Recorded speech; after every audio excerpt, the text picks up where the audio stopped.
السلام عليكم ورحمة الله وبركاته. إن شاء الله تكونوا بخير وبصحة جيدة. اليوم إن شاء الله بدنا نعمل تبولة، بدنا نعملها طبق جانبي بالإضافة لأشياء تانية راح تشوفوها إن شاء الله. اللهم صل على سيدنا محمد. نبدأ بالمكونات. بسم الله الرحمن الرحيم، والصلاة والسلام على سيدنا محمد وعلى آله وصحبه أجمعين. أول إشي البرغل. عندي كوب من البرغل الناعم. بدي أنقع البرغل بعصير الليمون. أول شيء بعصر الليمون وبضيفه للبرغل. إذا احتاجت الكوب بستخدمه كله، إذا زاد منه شوي بحطهم بكيس صغير بالفريزر ولا إشي بصير له، بطلعه مرة تانية.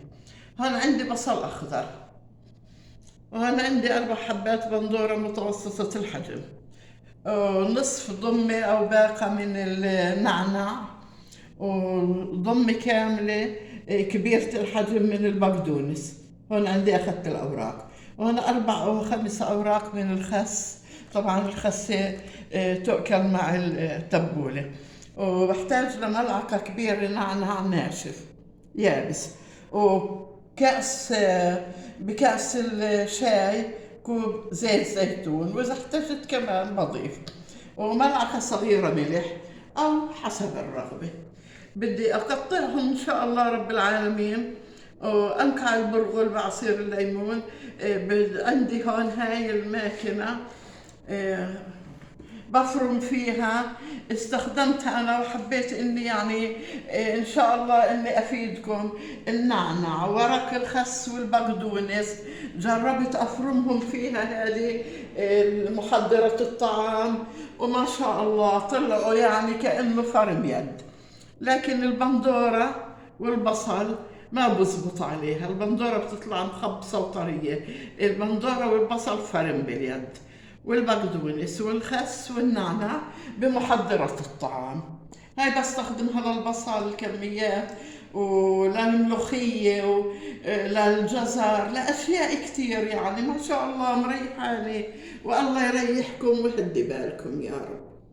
وإن شاء الله بدي أجهزهم وأرجع لكم تشوفوهم بنكمل مع بعض.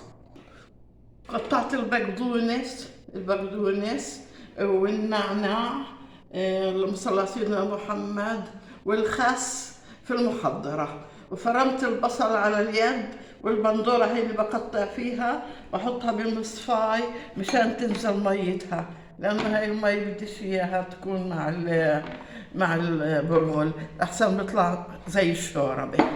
أما يمكن. بسم الله الرحمن الرحيم.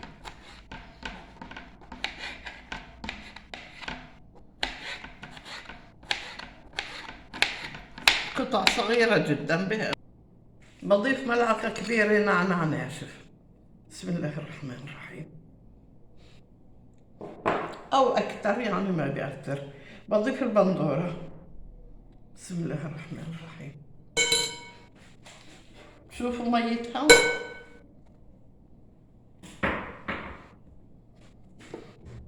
بضيف البرغل طبعا المقدار اللي بحتاجه، واللي بضل زي ما حكيت لكم بحفظ فيه.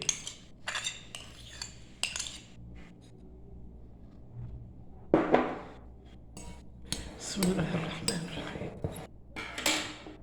بضيف ملعقة صغيرة ملح أو حسب الرغبة.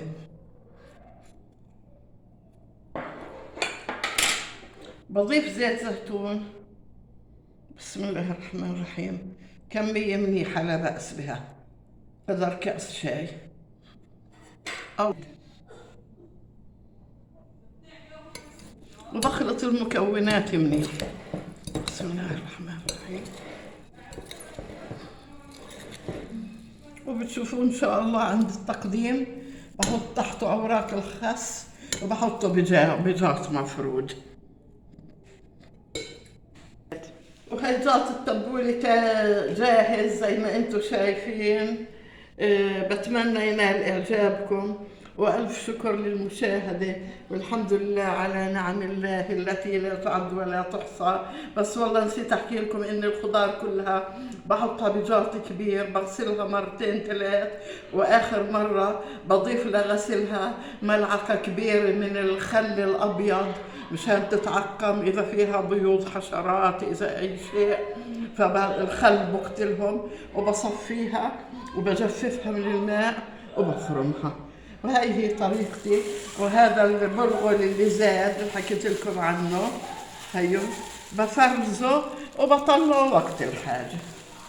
وقلت لكم ان هذا طبق جانبي، طبعا مش طبق رئيسي، مع دجاج مشوي او لحوم او بطاطا، طبعا يكون معاه بطاطا مقليه او معجنات او بيتزا او اللي الله بيسره، والله يخلي لي اياكم. والف شكر للمشاهده، ويعطيكم الصحه والعافيه، ويفتح لكم ابواب الرزق والسعاده انتم كل اللي بتحبوهم. والسلام عليكم ورحمه الله وبركاته.